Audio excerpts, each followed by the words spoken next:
안녕하세요. 속물소리 들어가며 남자친구와 파혼한 30대 여성입니다. 결혼 이야기가 나온 이후로 몇 달 동안 제 나름대로 소가리를 하다가 남자친구에게 허심탄회하게 제 이야기를 했을 뿐인데, 이후로 며칠 사이에 저는 물론이고 저희 부모님까지 돈독이 올랐다는 둥 별의별 소리를 다 들었네요. 그런데 말이 나왔으니 말이지만, 제가 저 낳으시고 길러주신 부모님도 아닌데, 남자친구 부모님 노후까지 책임져야 할 게 뻔한 결혼을 왜 해야 하냔 말이죠. 남자친구는 결혼하면 시부모님도 제 부모님이나 마찬가지라고 당연한 거라 했지만, 그렇다고 시부모님이 저희 부모님처럼 저 자라는 동안 돈 1,000원 쓰신 것도 아닌데, 정말이지 생각할수록 너무 뻔뻔한 것 같아요. 결혼해서 몇 년 살다 이혼한 것도 아니고 고작 파혼일 뿐이라지만 그래도 무려 4년의 시간을 함께 했어요. 그래서 그냥 파혼했네 어쩔 수 없지 하고 넘어가기엔 왠지 우라가 침입니다. 그래서 제 이야기 좀 해보려고요. 흘러 남자친구 귀에든 남자친구 부모님 귀에든 들어갔으면 하는 마음도 없잖아 있어요. 그러면 그땐 자기들도 알겠죠. 제가 이상한 게 아니라 자기들이 이상한 거란 걸. 일단 남자친구하고 어떻게 만났는지부터 이야기해 보겠습니다. 남자친구하고는 31살에 소개팅으로 만났어요. 그전까지는 소개팅을 해본 적도 없었는데, 당시 제가 새로운 직장으로 이직하고 마음고생을 많이 하던 때였거든요. 그래서 일주일에 한두 번은 꼭 한 동네 살던 친구를 불러내 푸념을 늘어놓기 일쑤였지요. 사실 그때는 제가 워낙 저 힘든 것만 생각하다 보니 그러는 제 꼬리 친구에게 얼마나 부담스럽고 한심하게 보일지 미처 생각도 못했네요. 아무튼 친구가 보기엔 그런 제가 하다못해 연애라도 하면 좀 나아질까 싶었던 모양이에요. 하루는 자기가 소개팅을 해주겠다며 만나보라고 어찌나 성하던지. 그래서 자의반 타의반으로 나가게 됐어요. 그런데 여담이지만 조금 황당했던 건 전 친구가 하도 괜찮은 사람이라며 만나보라길래 친구랑 꽤나 가까운 사이인 줄로만 알았거든요.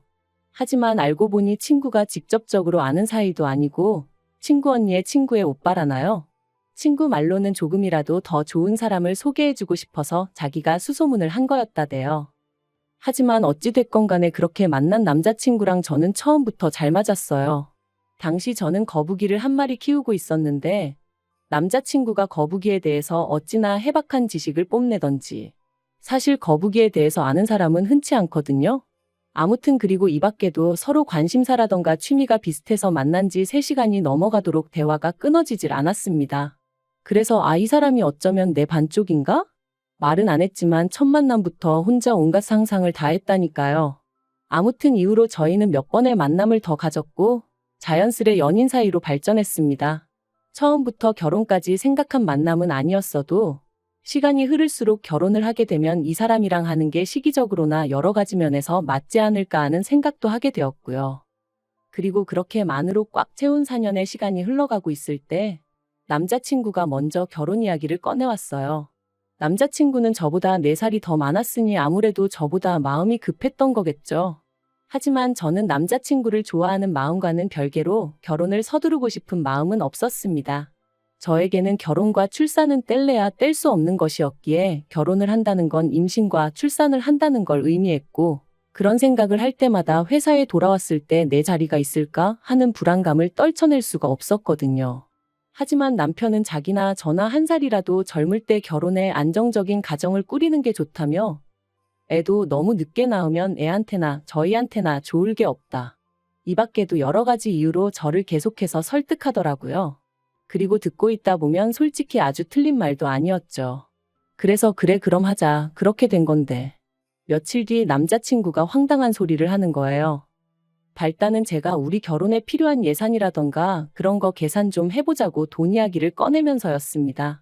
사실 3년을 만났지만 그러는 동안 서로 월급이 얼마나 되는지, 데이트 비용 외 생활비로 얼마 정도 나가고 얼마 정도 모으고 있는지 그런 이야기는 딱히 해본 적이 없었어요. 부모님은 뭐 하시는 분들이신지, 집은 자가인지 전세인지 그런 얘기는 더더욱 해본 적이 없었죠. 애들도 아닌데 그런 이야기도 안 하고 연애를 했냐고 하는 사람들도 있겠지만 저희는 데이트 비용은 물론이고 돈 때문에 서로 얼굴 붉힐 일이 없었어요. 그리고 서로 말은 안 해도 눈에 보이는 게 있잖아요. 입고 다니는 거 하고 다니는 거. 그래서 적어도 저는 남자친구 사정을 제 나름대로 어느 정도 가늠하고 있었거든요. 지금 생각해보면 그것부터가 실수였지만. 아무튼 그 당시에는 제 눈에 보이는 상황만을 너무 믿기도 했고, 한편으론 아무리 남자친구고 여자친구고 해도 굳이 그런 걸 다 알고 알려주고 해야 할 이유가 있을까 싶었네요. 남자친구는 몇 번이나 말하기를 주저하는 눈치였고, 그럴수록 저는 그냥 넘어갈 수가 없었습니다. 그래서 그러지 말고 솔직히 얘기해달라. 나도 오빠가 재벌집 아들이라곤 생각 안 한다면서 웃었죠. 하지만 남자친구의 대답을 듣고 나니 저는 더 이상 웃을 수만은 없었습니다. 알고 보니 주식에 코인까지 하고 있었던 데다가 혼자 살면서 나가는 생활비, 그리고 저한테 말은 못했는데 저랑 연애하는 동안 보이스피싱도 당했었다는 거예요. 그리고는 한참을 쭈뼛거리더니 한다는 소리가 2천만 원 모았답니다. 참고로 당시 남자친구는 직장생활 10년 차였거든요. 그래서 더더욱 생각지 못한 액수의 정말이지, 처음엔 제가 뭘 잘못 들은 줄 알고 제 귀를 의심했다니까요. 그러나 이게 다가 아니었어요. 그나마 그 2천만 원도 통장에 따로 현찰로 딱 있는 게 아니고, 혼자 살 집을 구하면서 전세보증금을 대출을 받았는데 그 대출 중 갚은 돈이 2천만 원이란 소리였거든요. 정말이지 어이가 없고 기도 안 차대요.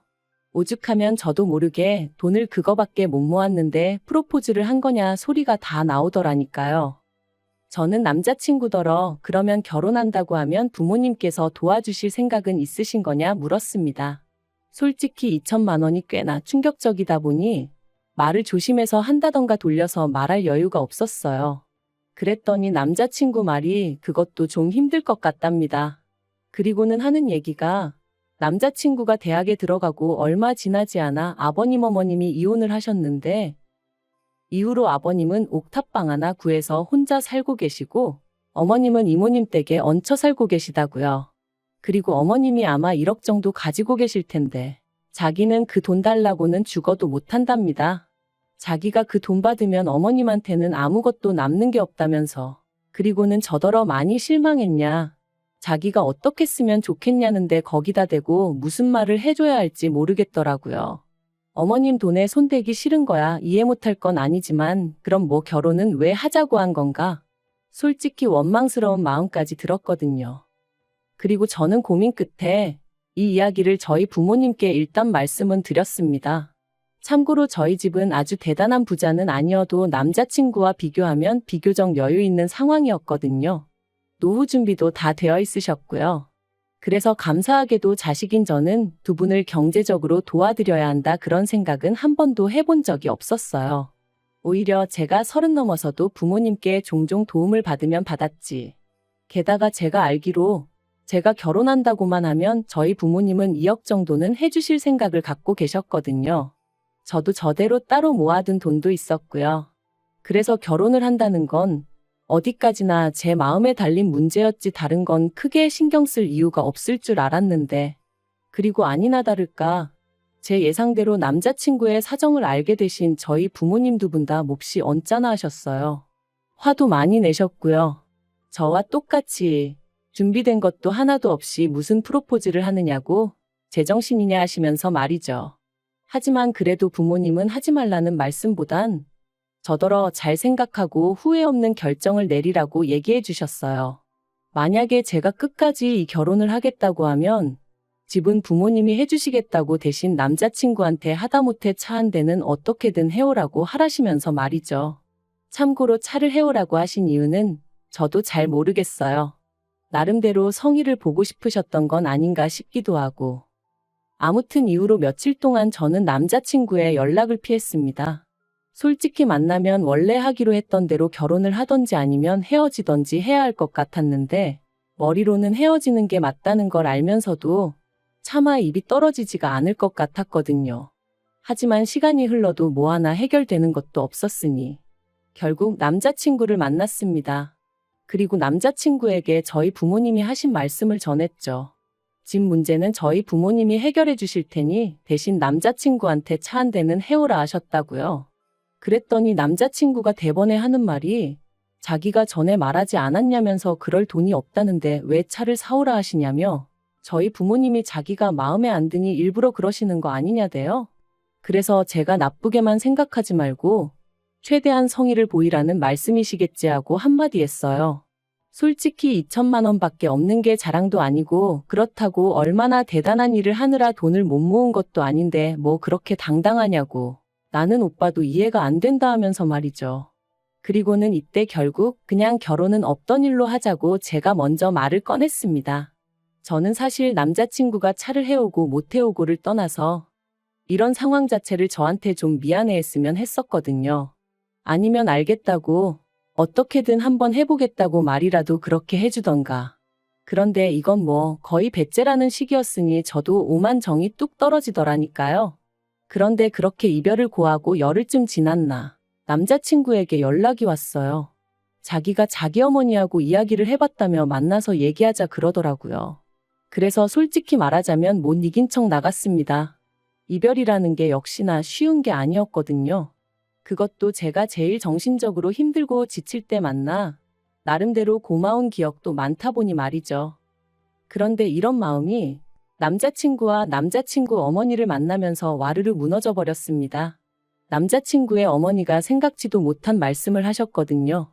제가 카페에 도착했을 땐 남자친구와 남자친구 어머니가 먼저 나와 있었는데 저더러 왔냐 고생했다 그런 말은커녕 앉으라는 말도 없이 본론만 얘기하자 하시더니 저희 집에서 해준다는 집이 어디에 있는 얼마짜리냐 뭐 그런 걸 물어보시대요.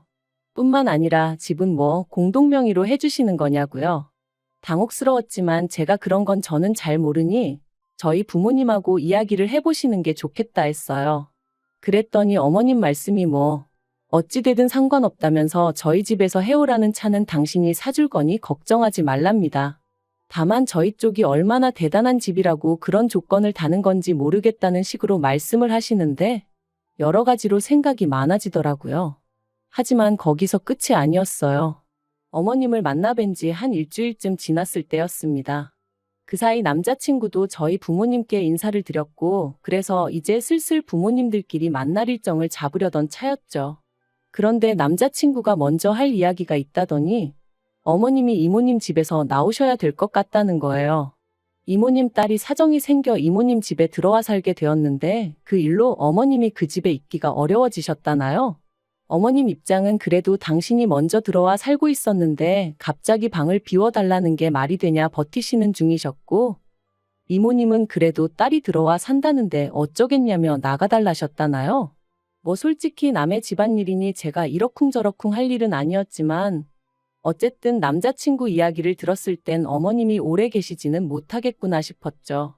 아무튼 그래서 어머님이 난처하시겠네 하니까 남자친구가 한다는 말이 그래서 말인데 신혼집이 준비되는 대로 어머님을 와 계시게 해야겠다는 거예요.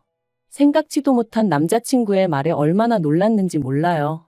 어머님을 좋아하고 안 좋아하고를 떠나서 어머님 사정이 딱하고 아니고를 떠나서 저도 제 신혼에 대한 나름의 로망이 있기도 했고 솔직히 저 조금이라도 편하게 시작하라고 저희 부모님이 신혼집 문제는 해결해 주시겠다 하신 건데 거기다 어머님부터 모시자니 생각만 해도 머리 아프고 기분도 안 좋더라고요.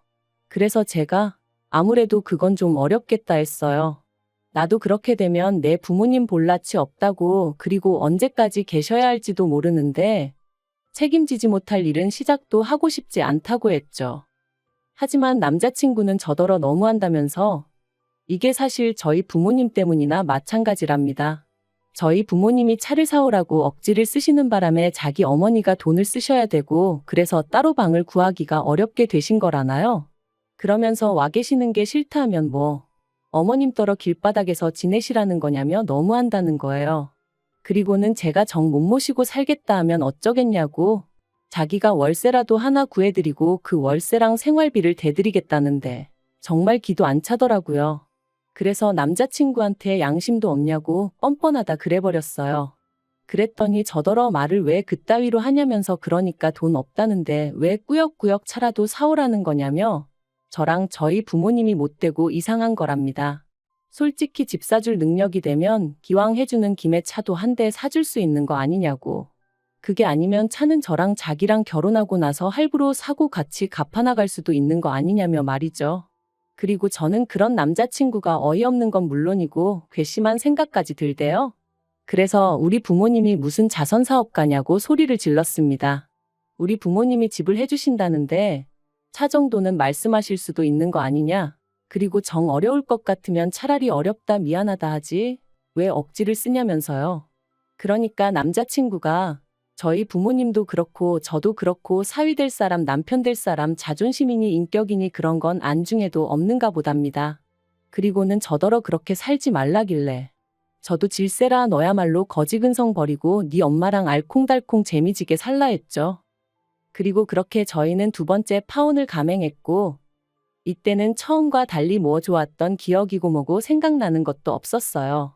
오히려 곰곰이 곱씹을수록 재수없고 날 얼마나 호구로 봤으면 집 해오는 김에 차도 해오라는 헛소리를 할 수가 있나 싶고 하지만 이미 파혼한 마당에 쫓아가서 뭐라 하는 것도 웃기고 그래서 솔직히 넘어지면 콱 코나 깨져라 그런 생각만 하고 있었는데 한 두 달 정도 지났나 또 연락이 왔습니다. 한다는 말이 자기가 그냥 다 잘못했다면서 자기 좀 받아주면 안 되겠냐 그러더라고요. 자기가 곰곰이 생각해봤는데 자기 인생에서 저 같은 여자는 또 못 만날 것 같다면서 자기가 잠깐 눈에 뭐가 씌었었나 보다고 저만 원하면 어머님하고도 연락 끊고 살겠다나요? 제가 됐다고 멀쩡한 모자 사이 갈라놓았다고 욕먹을 일 있냐 관심 없다 했습니다.